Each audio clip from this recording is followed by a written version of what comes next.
আসসালামু আলাইকুম ওয়া রাহমাতুল্লাহি ওয়া বারাকাতুহু। মহান প্রতিপালকের প্রশংসা করছি, নবী পাকের শানে লাখো কোটি দুরূদ ও সালাম পেশ করছি। শুরু করছি আজকের অনুষ্ঠান। দর্শক, আজ অতিথি হিসেবে আমাদের সাথে আছেন একজন বিশিষ্ট ইসলামী চিন্তাবিদ। চলুন তাকে আপনাদের সাথে পরিচয় করিয়ে দিচ্ছি।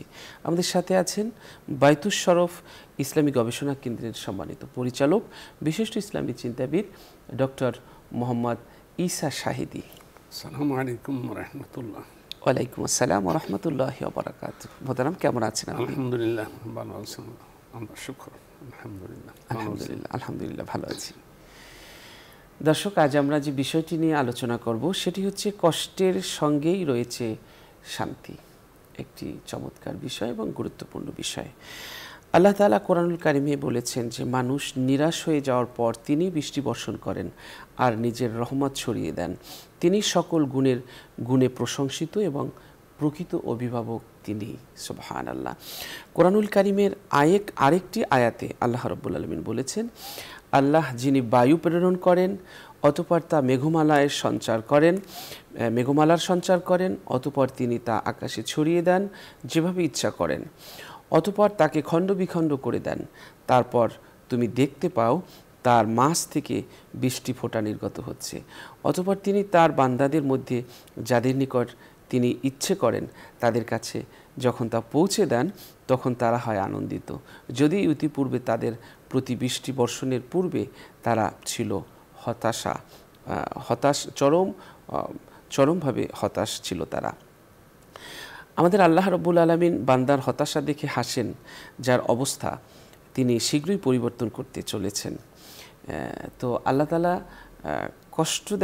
কষ্টের পর কিন্তু তিনি স্বস্তি দেন এবং সেই স্বস্তিটা এমনভাবে দেন যেভাবে কষ্টের পরে মানুষ কঠিন পিপাসার পরে পানি পেলে সে পানি পান করে যেভাবে তৃপ্তি পান তার চেয়ে অনেক গুণ বেশি আল্লাহ তাআলা করেন, বান্দাকে প্রশান্তি দান করেন। আমরা জানি যে রাসূল সাল্লাল্লাহু আলাইহি সাল্লামের জীবনে অনেক কষ্ট এসেছে, কিন্তু সেই কষ্টের সাথেই শান্তি রেখেছিলেন আল্লাহ তাআলা। আল্লাহ তাআলা কোরআনুল কারিমে নূহ আলাইহিস সালামের কথা বলেছেন, যাকে তার সাথের মুমিনদের সহ আল্লাহ মহাবিপদ থেকে উদ্ধার করেছেন যখন বাকি সবাই ডুবে গিয়েছিল। আল্লাহ জানিয়েছেন কিভাবে তিনি মুশরিকদের প্রজ্বলিত অগ্নিকুণ্ড থেকে ইব্রাহিম আলাইহিস সালামকে উদ্ধার করেছেন এবং তাকে তার জন্য প্রশান্তিদায়ক ঠান্ডা করে দিয়েছিলেন।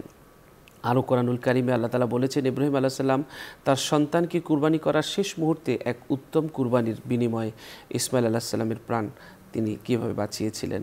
তিনি জানিয়েছেন কিভাবে মূসা আলাইহিস সালামকে তার মা নদীতে ভাসিয়ে দেন এবং তিনি ফেরাউনের পরিবারের কাছে এসে ভিড়েন, সে কথাও। আরও জানিয়েছেন মূসা আলাইহিস সালাম ফেরাউনের মধ্যকার দ্বন্দ্বের কাহিনী, কিভাবে আল্লাহ মূসা আলাইহিস সালামকে বাঁচিয়ে তার শত্রুদের ডুবিয়ে দেন।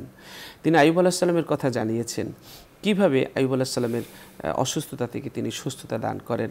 ইউনূস আলাইহিস সালামের কথা তিনি জানিয়েছেন, ইউনূস আলাইহিস সালামের জনপদ ঈমান আনার পর তার জনপদের কি হলো তা বর্ণনা করা হয়েছে। জীবনের অনেক ঘটনা রাসূল সাল্লাল্লাহু আলাইহি সাল্লামের বর্ণনা করেছেন, যেমন গারে সুর, বদর, উহুদ এবং হুনাইনের যুদ্ধে কিভাবে আল্লাহ তাআলা সাহায্য করেছিলেন। আয়েশা রাদিয়াল্লাহু তাআলা আনহাকে লোকেরা মিথ্যা অপবাদ প্রদানের পর আল্লাহ তার নিষ্পাপতা ঘোষণা করেন। আল্লাহ আরও জানিয়েছেন 3 ব্যক্তির কাহিনী।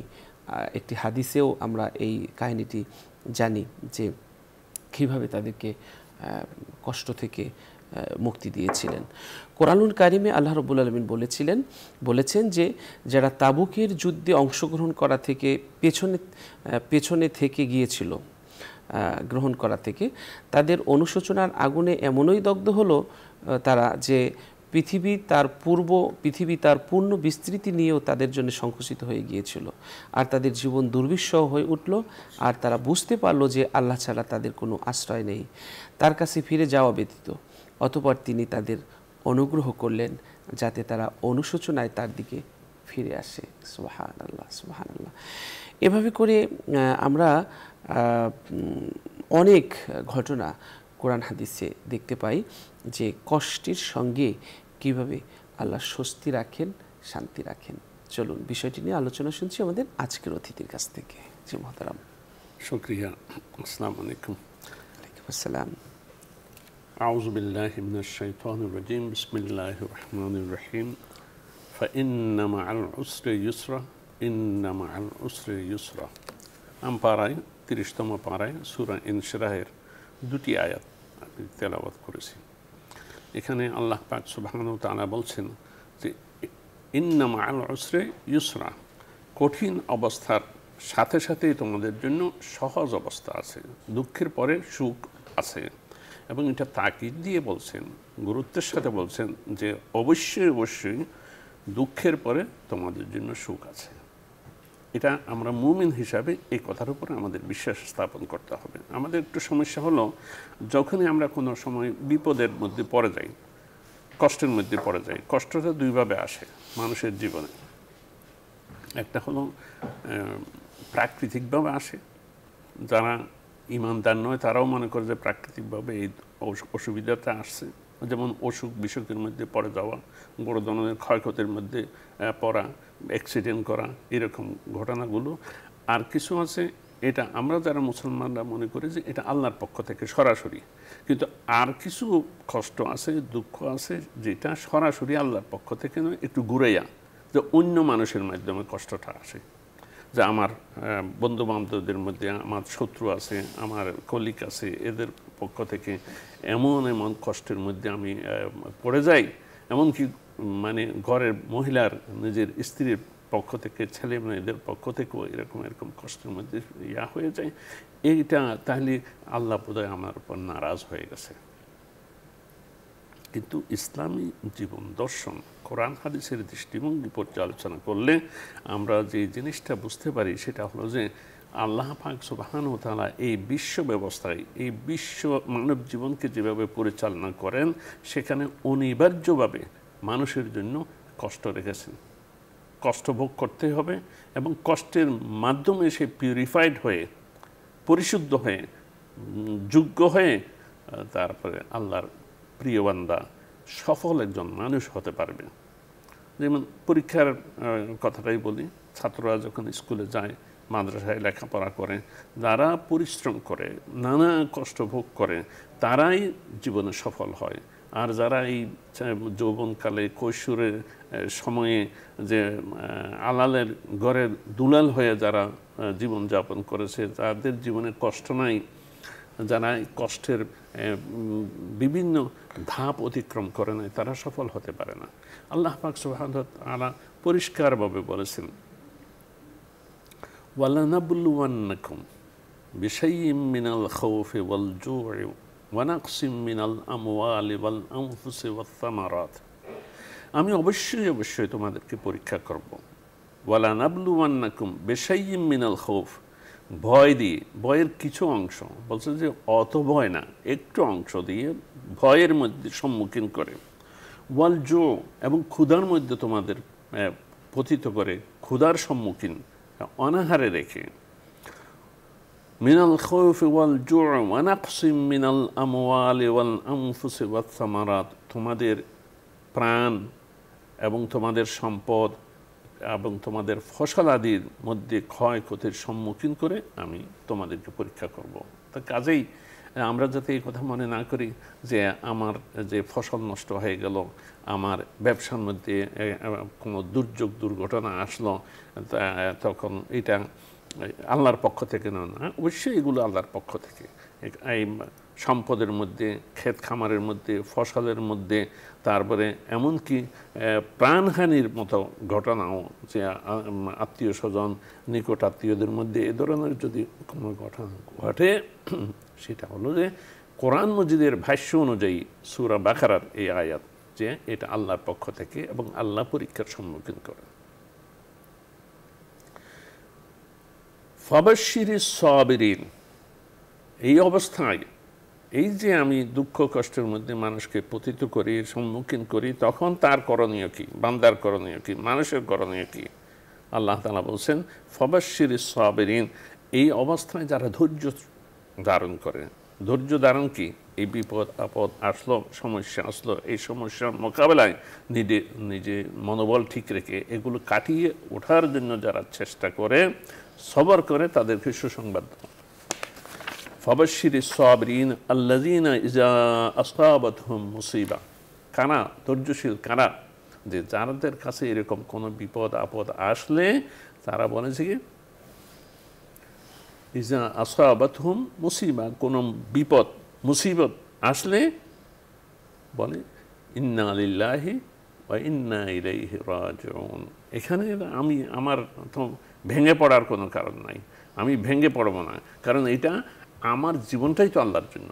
ইন্না লিল্লাহি, আমরা আল্লাহর জন্য, আমার জীবনটাই সমস্ত কিছু আল্লাহর জীবন।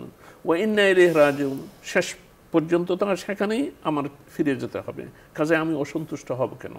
এই জন্য কোরআন শরীফের মধ্যে, হাদিস শরীফের মধ্যে যে লা তাকনাতু মির রাহমাতিল্লাহ, আল্লাহর কাছে সবচেয়ে বড় একটা গুনাহ হলো যে আল্লাহর রহমত সম্পর্কে নিরাশ হয়ে যাওয়া। আল্লাহর রহমত আসবে না, আমার জন্য আল্লাহর রহমতের দরজা বন্ধ হয়ে গেছে, আমার জীবনটা শেষ, আমি আর জীবনে কিছুই করতে পারবো না, এই হতাশায় যারা ভুগে,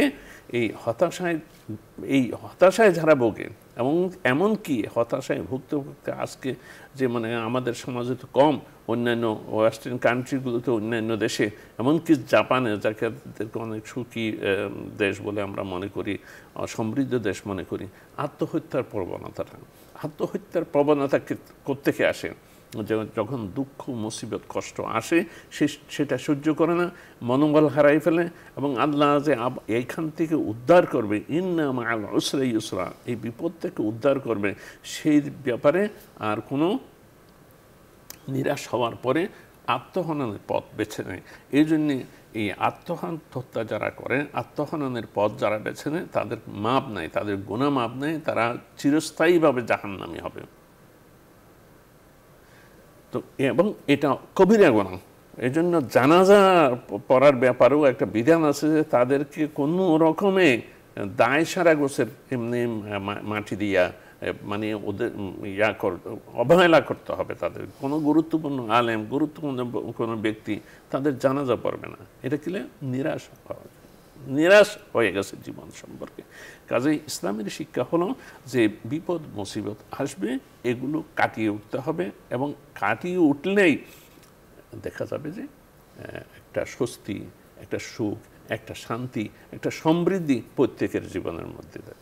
আমরা বাস্তব জীবনেও যদি দেখি, যারা বড় বড় মনে করেন দুনিয়াবী হিসাবেও প্রতিষ্ঠিত হয়েছে, চাকরি জীবনে বলেন, তারপরে ব্যবসায়ের জীবনে বলেন, বিশেষ করে ব্যবসা শিল্প জীবনে নিজেকে যারা প্রতিষ্ঠিত মানুষ আছে, তাদের যদি জীবনের প্রথম অধ্যায় যদি পর্যালোচনা করা হয়, তাদের গল্পগুলো যদি শোনা হয়, তাহলে তাদের গল্পগুলো হলো, আমি ক্ষুধার্ত ছিলাম, ক্ষুধার মধ্যে ছিলাম, মা বাবা আমাকে টাকা পয়সা দিতে পারে নাই, আমাকে ভালোভাবে কাপড় চোপড় দিতে পারে নাই, খানা পিনার ব্যবস্থা করতে পারে নাই, আমি এই কষ্ট করে লেখাপড়া করছি, এই কষ্ট করে আমি চাকরি বাকরি করেছি, এক জায়গায় চাকরি করেছিলাম, সেখান থেকে আমাকে বরখাস্ত করেছে, সেখান থেকে আমাকে বাদ দিয়েছে, সেটা আমি আবার নতুনভাবে গোছাইয়া নিজের জীবনকে সাজানোর জন্য চেষ্টা করেছি। এই সমস্ত ইতিহাস, এই সমস্ত বয়ান, এই সমস্ত কথাবার্তাগুলো আমরা কাদের কাছ থেকে? এই প্রতিষ্ঠিত লোকদের কাছ থেকে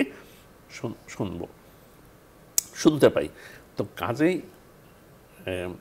এই জীবনে কোনোভাবেই দুঃখ, কষ্ট, বিপদ, মুসিবত আসলে নিরাশ না হওয়া, বরং আল্লাহর রহমতের প্রতি আশাবাদী হয়ে আল্লাহর রহমত পাওয়ার জন্য চেষ্টা অব্যাহত রাখাটা, এটাই হলো ইসলামের শিক্ষা। মসনবী শরীফ থেকে আমি একটা গল্প কথা বলতে পারি। মসনবী শরীফে এক জায়গায় মৌলানা রুমি রহমতুল্লাহ আলাইহি, জালালউদ্দিন রুমি রহমতুল্লাহ আলাইহি, তার বিশ্ববিখ্যাত গ্রন্থ মসনবী শরীফ, দ্বিপদী কাব্য গ্রন্থ, বিশাল গ্রন্থ, 26,000 শ্লোকের এই ফার্সি গ্রন্থ, সেখানে একটা ঘটনা তিনি উল্লেখ করেছেন যে একজন ইমাম সাহেবের কথা। ইমাম সাহেব, মসজিদের ইমাম সাহেব দোয়া করতেছেন যে আল্লাহ, আমাদের এই পাড়ার অমুক এই লোকটার উপরে তুমি রহমত করো। মুসল্লিরা দেখে যে একদিন করছে, 2 দিন করছে, রহমত করো, এবং এই লোকটার হেদায়েতের জন্য একটা বাজে লোক এবং খারাপ লোক, মন্দ লোক, এই মন্দ লোকটা হেদায়েতের জন্য উনি দোয়া করেন না, বরং তার জন্য রহমত কামনা করেন। একদিন মুসল্লিরা বলল যে হুজুর, আপনি খেয়াল করলাম যে আপনি প্রত্যেক ওয়াক্ত নামাজে এই খারাপ লোকটার জন্য এত দোয়া করেন, তার উপর রহমত করার জন্য, তাকে উপযুক্ত পুরস্কার দেওয়ার জন্য, তার তো হেদায়েতের জন্য আপনি করবেন। সে তো নামাজি নয়, সে তো খারাপ মানুষের সাথে খারাপ ব্যবহার করে, এই কাজ করে, খারাপ মন্দ কাজগুলো করে, আপনি তার উপরে আল্লাহর রহমত কামনা করতেছেন, কোনোদিন তার সংশোধনের জন্য, তাকে আল্লাহ হেদায়েত দানের জন্য দোয়া করতেছেন না। ব্যাপার কি? ইমাম সাহেব বললেন যে আমি আপনাদেরকে বলবো, কিন্তু দুই একদিন পরে তিনি বললেন যে আমি এইখানে ইমামতি করার পর থেকে উনি যত রকমের শত্রুতা আমার সাথে করেছে, আমার যত ক্ষতি করেছে, আমার যত কষ্টের মধ্যে দিয়ে করেছে, আমি দেখি যে ওনার কষ্ট থেকে আমি মুক্তি পাওয়া আমার পক্ষে সম্ভব না। যেভাবে প্রভাবশালী লোক, আর আমাকে কি করব, আমি আল্লাহর কাছে শরণাপন্ন হয়েছি। আল্লাহর কাছে দোয়া করতে করতে আমি আত্মিকভাবে আমার ভিতরে এমন আমি নেয়ামত পেয়ে গেছি আল্লাহর কাছ থেকে, আর এগুলো উনি আর আমারও কোনো ক্ষতি করতে পারতেছে না, আর আমি সংশোধন হয়ে গেছি, আমি অনেক হয়ে গেছি, অনেক কিছু লাভবান হয়েছি। এই জন্য মৌলানা রুমির ভাষায় একটু বলি যে চুন সাবাব সাজে সালাহে মানসুদান পাসদু আসন বারমানাস্ত আই হুশমান্দ। এটা তর্জমা আমি ব্যবহার করেছি, যেহেতু তারা হয়েছে আমার শুদ্ধ হওয়ার কারণ। আমি শুদ্ধ হয়ে যাওয়ার কারণ হয়েছে কি, ওই খারাপ লোকগুলো, তাদের জন্য দোয়া আমার কর্তব্য। ওহে গুণীজন, যেহেতু এই খারাপ মানুষগুলোর খারাপ আচরণ আমাকে কষ্ট দেওয়ার কারণে আমার উপকার হয়েছে, কাজে আমি তাদের জন্য দোয়া করি। বান্দায়ে মিনালাত বেহাক আজ দারদনিশ সাত শিকায়াত মি কুনাত আজ রঞ্জকিশ। এখান থেকে মৌলানা রুমি রহমতুল্লাহ আলাইহি একটা জীবন দর্শন উপস্থাপন করতেছেন, বলতেছে যে আঘাতের খোঁচায় বান্দা কাঁদে আল্লাহর কাছে, আঘাতের পর আঘাত আসতে আসতে বান্দা আল্লাহর কাছে কাঁদে, দুঃখ যাতনার শত নালিশ জানায় তার আরশে। আমি দুঃখ যন্ত্রণার মধ্যে আছি, আল্লাহর কাছে সে তার জন্য নালিশ করে। হক হামি গো ইয়াদকে আখর রঞ্জোদার মারতোরালা বেকুনানো রাস্ত কার্দ। এটা আমাদের দেশের ওলামা ইকরাম যে টোনে পড়ে, ফার্সি বয়তগুলো সেই টোনে পড়লাম। আল্লাহ বলেন এই বান্দার প্রতি, আল্লাহ বলেন যে দুঃখ কষ্টের মধ্যে যে আছে তাকে, যে আল্লাহ বলেন দুঃখ যাতনা এনেছে তোমায় শেষে, কাঁদিয়েছে অসহায় অনুতাপে, আর শুদ্ধ সঠিক করেছে।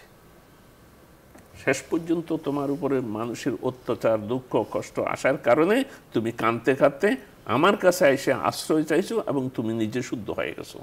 কাজেই এটা আল্লাহরই একটা হিকমত, মানুষকে কষ্ট দেয়া। সরাসরি আল্লাহ কোনো একটা করবেন, আয়াতের মধ্যে যেটা বলছেন সেটা সরাসরি আল্লাহ করেন, আর যেটা এই মানুষের মাধ্যমে কষ্টের মধ্যে, কলিকের মাধ্যমে, প্রতিবেশীর মাধ্যমে, তারপরে যারা ব্যবসায়ী, যারা অংশীদার আছে এদের মাধ্যমে, ছেলে মেয়ে, স্ত্রী, পুত্র, পরিজন, এদের মধ্যেও কষ্টের মধ্যে যখন আসে, যখন মানুষ আল্লাহর আশ্রয় নেয় তখন শুদ্ধ হয়ে যায়। এবং আপনি শুরুতে বেশ কয়েকটা উদাহরণ এখানে আনছেন। মাওলানা রুমি বলছেন যে জিন সাবাব বান আম্বিয়া রঞ্জু শিকাস্ত আজ হামে খালকে জাহান আফজুন তারাস্ত।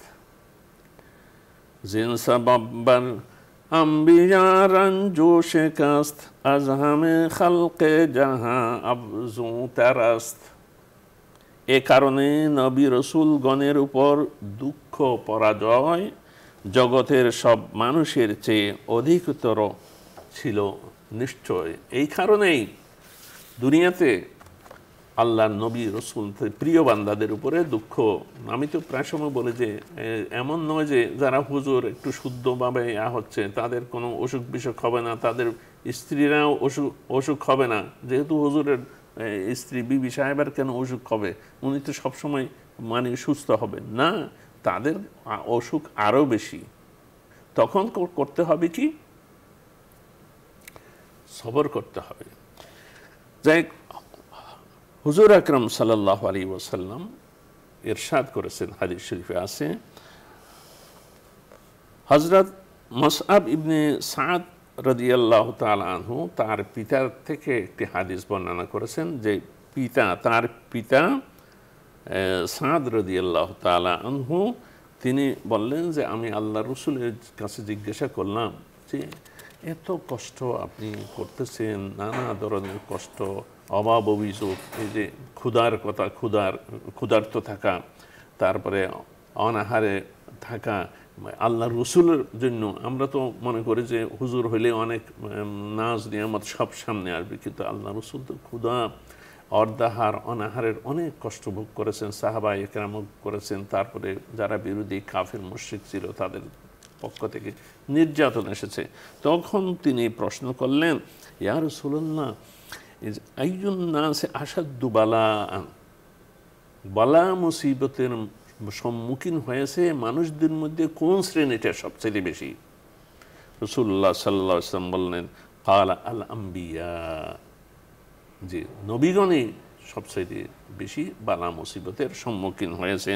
সুম্মা সালেহুন, এরপরে হলো নেককার যারা ছিল তারাও সবচেয়ে বেশি দুঃখ মুসিবত কষ্টের সম্মুখীন হয়েছে। সুম্মাল আমসাল ফাল আমসাল মিনান নাস, এরপরে ওই সালেহীন বান্দা নেককার বান্দাদের মধ্যে মানে স্তর ভেদে পরের স্তরে যারা আছে তারা বেশি বিপদ আপদের সম্মুখীন হয়েছেন এবং তারা বিপদ আপদ। তো বিপদ আপদ কীভাবে আসে? বলছে যে হুজুর সাল্লাল্লাহু আলাইহি ওয়াসাল্লাম একটা মূলনীতি দিয়েছেন যে বিপদ আপদ এমনি আসার জন্য তাদের যে ধর্মীয় যে গুরুত্ব মর্যাদা, তারা যেই স্তরে আছে সেই স্তর অনুযায়ী বিপদ আসে। যে অনেক উঁচু স্তরে আছে বিপদও তার উপরে তত বেশি আসে। কি ইউবতালার রাজুলু আলা হাসাবি দীনিহি, তার দিন অনুপাতে, ধর্ম কর্ম অনুপাতে যে যত স্তরের, যত উপরের স্তরের বিপদ মুসিবত বালা পরীক্ষা আল্লাহর পক্ষ থেকে পরীক্ষাটা তার উপরে তত বেশি আসবে। এই হাদিসটি তিরমিজি, ইবনে মাজাহ এবং মুসনাদে আহমদে এটা বর্ণিত হয়েছে।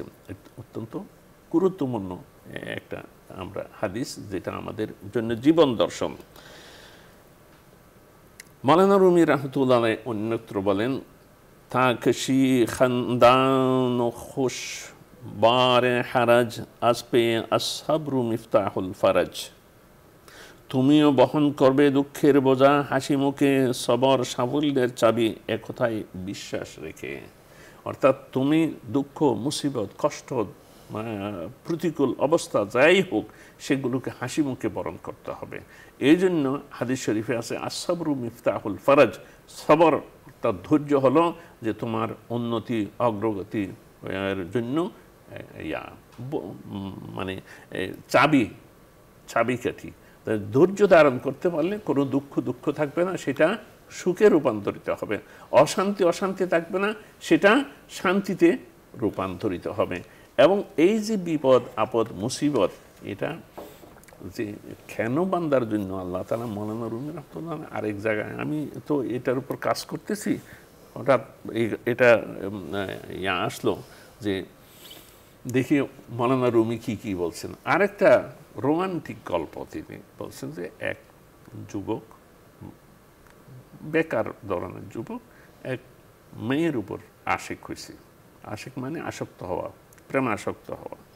এবং বড় লোকের মানে অবস্থাপন্ন লোকের একটা মেয়ের, ঘরের মেয়ের উপরে আশিক হয়েছে। সে চিঠি লেখে, তো চিঠি লিখে একে ওকে দিয়ে পাঠায়, অন্যারও সখী বা কাজের লোকজন তাদের হাতে, ওরা ওই চিঠিটা একটু নড়চড় করিয়া একটু কিছু মুছে দিয়া আর একটু যুক্ত করে মহিলাকে দেয়। দিতে 7টি বছর এইভাবে এই মানে তাদের প্রেমের একটা, তো ওরাও আর বুঝতে দেয় না যে যে ওই মহিলাটা তাকে যে রিজেক্ট করেছে এটা ওরা বুঝতে দেয় না। অন্যরা যারা এটা মিডিয়া হিসাবে কাজ করতেছে তারা এগুলো নিয়ে একটু এনজয় করতেছে। যাই হোক, কিন্তু মেয়েও তো জানে, ওই যুবতীও জানে এই যুবক এরকম তার জন্য পাগল করা। একদিন রাত্রে ঘোরাঘুরি করতেছে পাশ দিয়ে, হঠাৎ ওখানে একটা চুরির ঘটনা ঘটছে। তো চুরি যেহেতু ঘটছে, ওই পুলিশ নিয়ে দারোগা মানে টহল দিতে বের হয়েছে। কাউকে তো রাস্তায় দেখে না, এই ছেলেটাকে দেখে এই তো ধরলাম চোর পাইছি দিয়ে তার পিছনে মানে করছে, ধাওয়া করছে। ধাওয়া করে সে নিরুপায় হয়ে রাত্রে একটা দেয়াল টপকে মানে ওই বাগান বাড়িতে ঢুকছে। বাগান বাড়িতে ঢোকার পরে দেখেছে ওই যে যুবতী মেয়ের প্রতি তার আসক্ত, তার সাথে প্রেমালাপ করে মানে তার জন্য তার সাক্ষাতের জন্য 7 বছর পর্যন্ত সাধনা করেছে, সেই মেয়ে দেখেছে রাত্রে তার আংটি হারানো গেছে, এই জন্য হারিকেল নিয়ে রাতের মধ্যে আংটি করতেছে, খুঁজতেছে। সে তো এইটুকু দেখেই তো মানে আল্লাহর কাছে শুকরিয়ার মানে আল্লাহ আল্লাহ আল্লাহ তুমি এই পুলিশের উপর তুমি রহমত, পুলিশ তো চোখ ফাঁকি দিচ্ছে, সেই দিকে ঢুকে গেছে, তুমি পুলিশের উপর রহমান নাজল করো, দারোগার উপর রহমান নাজল করো, এদের জীবনটাকে শুদ্ধ করে দাও। এরা তো মানুষ বিপদে পড়লে ওরা খুশি হয়, মানুষকে সমস্যায় আটকাইতে পারলে 2 পয়সা কামায় নেয়। এইরকম তাদের জীবনটা তো ওই দুঃখ যাতনার মধ্যে সবচেয়ে দুঃখ কষ্টের জীবন যাচ্ছে পুলিশের এবং দারোগার।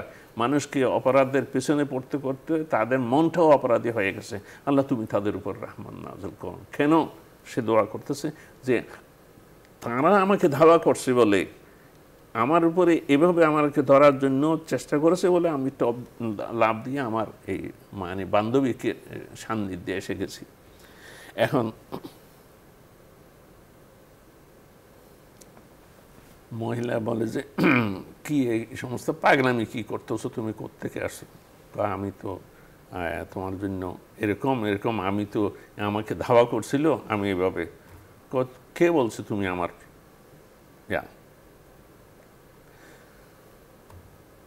বলছে যে কি করবো, কয় আজকে এত রাতে এমন একটা পরিবেশে আমি তোমাকে পেয়ে গেছি, তুমি যদি আমার প্রতি একটু নজর দাও। বলছে যে তুমি যা যা চিঠি লিখছো, এই ভুল বা চিঠি লিখছো এইভাবে, এইগুলো তো আমি অনেক প্রত্যাখ্যান করেছি, করেছি, তুমি এগুলো জানো। না যায়, সে কোনোভাবেই ওইটা মানতে রাজি না, তার মানে প্রণয় প্রকাশ করার জন্য। তো মহিলা বলল যে দেখো, তুমি বলতেছো এখানে কেউ নাই, বাতাস আছে তো, আকাশ আছে তো, এগুলো নিয়ন্ত্রণটা যিনি আল্লাহ আছেন। তো তো আল্লাহ যেহেতু আছেন, এখানে কেউ নাই, তুমি সেই কথা বলবা না। এখন মৌলানা রুমি রহমতুল্লাহ এই গল্পটা সাজাইয়া তিনি বলছেন যে যে কোনো একটা জিনিসকে তুমি হয়তো কষ্ট মনে করতেছো, কিন্তু আল্লাহ তাআলা এর মধ্যে তোমার জন্য কল্যাণ রেখে দিছি। এই পুলিশের ধাওয়া খেয়েছো, এটা তোমার জন্য কষ্ট করছিল, কিন্তু তোমার জন্য আল্লাহ তাআলা এই মানে করে রাখছে, তোমার জন্য একটা স্বস্তি, শান্তি, সুখের ব্যবস্থা করেছে। তো যাই হোক, আমি উপসংহারে যে কথাটা বলতে চাই সেটা হলো যে মানুষ কোনো অবস্থাতেই নিরাশ হবে না। নিরাশ হওয়াটা আল্লাহর নাফরমানি। আল্লাহ তাআলা কষ্ট দেন কি জন্য? কষ্টের মাধ্যমে তাকে তৈরি করার জন্য, এবং এই কষ্টের মাধ্যমে তৈরি হলে আল্লাহ তাআলা উন্নতির মানে উচ্চতর, ধর্মীয়ভাবেও যেভাবে দিনী হিসাবেও উচ্চতর নিয়ে যায়, জাগতিকভাবে ব্যবসা বাণিজ্য, চাকরি বাকরি, লেখাপড়া সব কিছু জীবনকে প্রতিষ্ঠিত করার ক্ষেত্র যে হতাশা নিরাশার কোনো সুযোগ নেই, এবং দুঃখ কষ্টকে এটা আল্লাহর পক্ষ থেকে পরীক্ষা মনে করে আমাদেরকে চাইতে হবে যে আল্লাহ তাআলা আমার জন্য কি রহমত নিয়ামত রেখেছে, সেটা আমি খুঁজে বের করব, সেটাই আল্লাহর কাছ থেকে চাইব। ধন্যবাদ। দর্শক, আমরা খুব চমৎকার আলোচনা শুনেছি মোহতারামের কাছ থেকে। কোরআনুল কারিমে আল্লাহ রাব্বুল আলামিন বলেন, তোমার পূর্বে আমি অনেক জাতির কাছে রসুল পাঠিয়েছি, আর অভাব অনটন এবং দুঃখ ক্লেশ দিয়ে পাকড়াও করেছি, যাতে তারা বিনয়ী হয়। আরেকটি আয়াতে আল্লাহ তাআলা বলেছেন, আমি তাদের শাস্তি দ্বারা পাকড়াও করেছিলাম, কিন্তু তারা তাদের প্রতিপালকের নিকট নত হলো না, আর তারা কাকুতি মিনতিও করল না। রব্বুল আলামিন বান্দাকে পরীক্ষায় ফেলেন, কারণ তিনি তার কাছে কাকুতি মিনতি শুনতে ভালোবাসেন, সেজন্যে।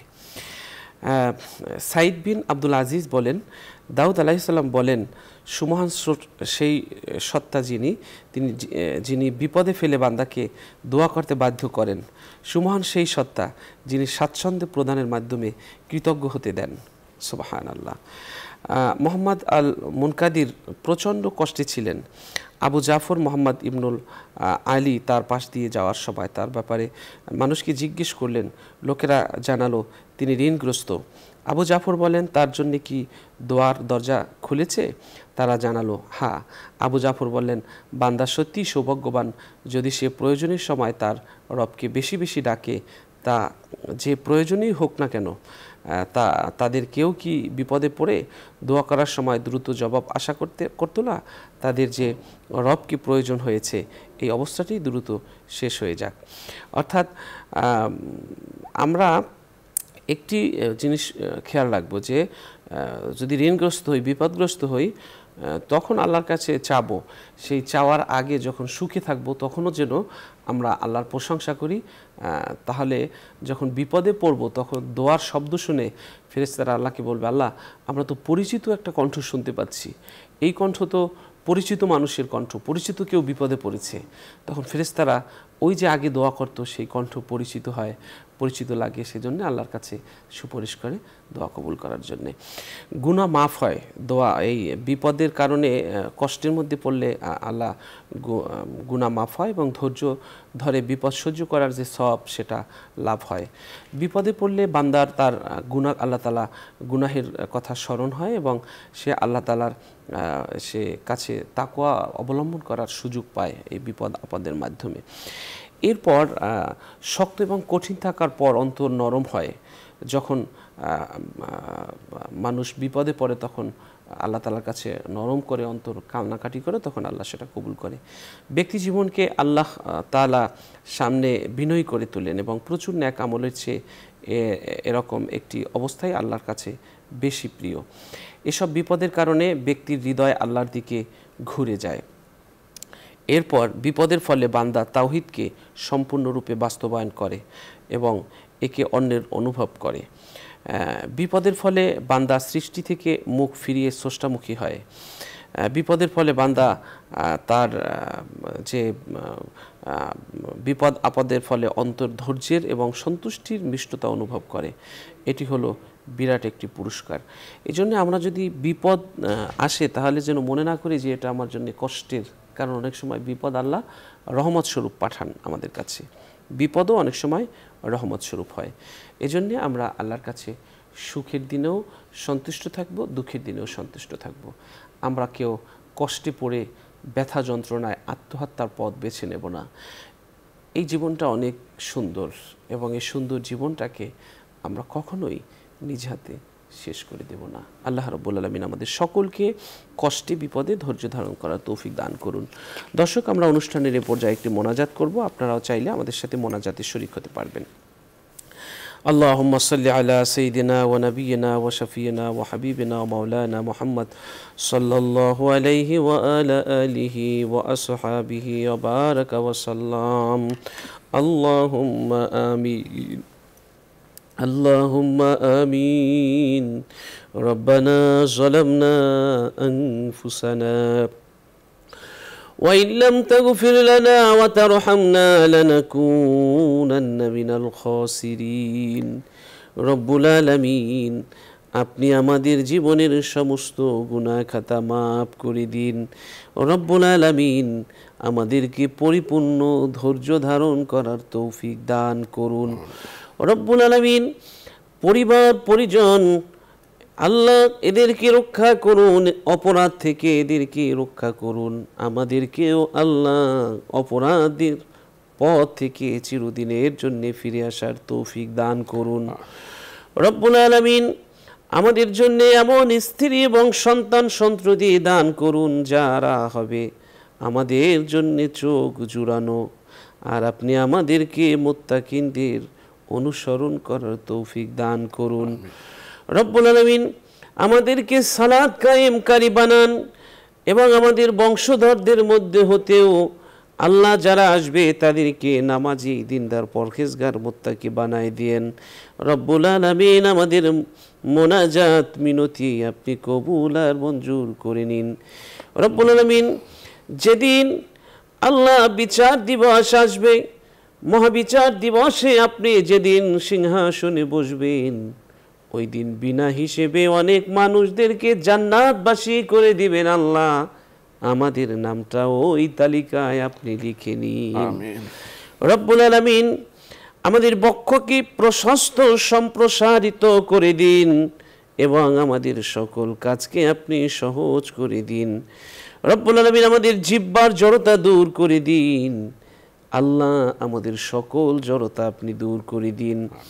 রব্বুল আলামিন আপনি নিজ থেকে আমাদেরকে অনুগ্রহ দান করুন এবং আমাদের জন্যে আমাদের কাজকর্ম সঠিকভাবে পরিচালনা করার তৌফিক আপনি দান করুন।